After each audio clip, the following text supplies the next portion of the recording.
അള്ളാഹു പ്രത്യേകമായി അനുഗ്രഹം ചെയ്ത വലിയ വലിയ മഹാന്മാർ, പ്രവാചകന്മാർ, അവരുടെ ശരീരത്തെ ഭൂമി നശിപ്പിക്കില്ലെന്ന് ഹബീബായ റസൂൽ സല്ലല്ലാഹു അലൈഹി വസല്ലം തങ്ങൾ നമ്മളെ പഠിപ്പിച്ചതാണ്.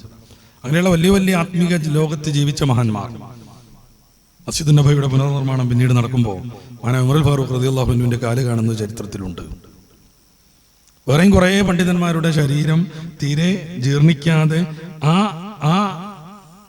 ഏതൊരു രീതിയിലായിരുന്നോ കബറടക്കിയത് അതേ പരുവത്തിൽ തന്നെ സംരക്ഷിക്കപ്പെട്ടതിന് പ്രമാണങ്ങളുണ്ട്, പ്രായോഗികമായ തെളിവുകളുമുണ്ട്. അലി ഇബ്നു അബീ ത്വാലിബ് തങ്ങളോടൊപ്പം പോരാടിയിരുന്ന ഒരു മഹാനായ താബിഈ വര്യന്റെ ഭൗതിക ശരീരം ഈ 4-5 വർഷം മുന്നേ ആയിരുന്നു ഒരു തീവ്ര ഇസ്ലാമിസ്റ്റുകൾ പുറത്ത് എടുത്തത്. ലോകമാധ്യമങ്ങളൊക്കെ റിപ്പോർട്ട് ചെയ്തിട്ടുണ്ടായിരുന്നു. അദ്ദേഹത്തിന്റെ ശരീരത്തിലേറ്റ വെട്ടിൽ നിന്ന് ഉതിർന്നുകൊണ്ടിരിക്കുന്ന രക്തത്തുള്ളികൾ അപ്രകാരം തന്നെ അപ്പോഴും ഉണ്ടായിരുന്നു എന്നാണ്. അതിന്റെ ഫോട്ടോ ഒക്കെ പ്രസിദ്ധീകരിച്ചു ചില ഉറുദു ഇംഗ്ലീഷ് മാധ്യമങ്ങൾ. പിന്നീട് മഹാനുഭാവന്റെ ശരീരം അവരെന്ത് ചെയ്തു നമുക്കറിയില്ല. അങ്ങനെയാണ് ഇസ്ലാമും തീവ്രത കൂടിയിട്ട് കാണുന്നതൊക്കെ ശിർക്കും തൊടുന്നതെല്ലാം വിദഗ്ധമാവുന്ന ചില സംഘങ്ങളുടെ പരിണാമം. ഞാനതല്ല സൂചിപ്പിക്കുന്നത്. ചില പ്രത്യേകക്കാരുടെ ശരീരത്തിനെ മണ്ണ് സ്വീകരിക്കില്ല.